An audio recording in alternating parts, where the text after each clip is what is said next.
Hello, my name is Jerzy Gorzelik. I am an art historian and I work at the Institute of Art Studies of the University of Silesia in Katowice.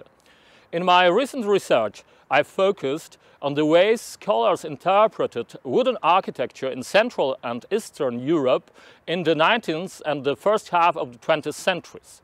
New engagement with the past, the Herderian idea of humanity divided into nations, each of them endowed with its personality expressed in the unique culture, preserved in its purest form in rural areas, inspired vivid interest in vernacular architecture among art historians, ethnologists and anthropologists. Although the oldest timber structures they knew dated back to the High Middle Ages, many scholars believed wooden buildings to reflect ancient, even prehistoric traditions.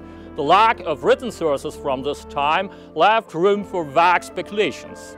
Scholars involved in nation-building processes projected their ideas onto the remote past, using peasant houses, wooden churches as testimonies of the community's nature unspoiled by foreign influences and proof of its cultural autonomy and continuity.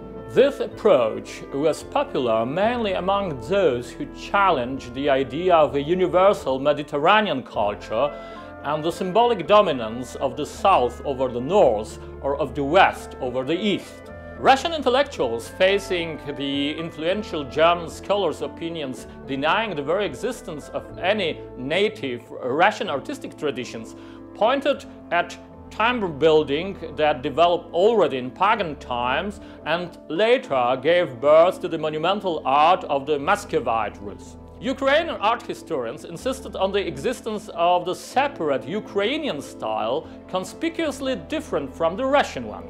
In Central Europe, many German scientists derived the traditions of wooden architecture from the times of East Germanic settlement, refusing it any Slavic character, whereas Polish and Czech scholars strived to prove the opposite. The political instrumentalization of timber structures became very intense in interwar Upper Silesia. In its eastern part, the Polish authorities had this village church relocated to the German-dominated city of Katowice to testify to the eternal Polishness of the region.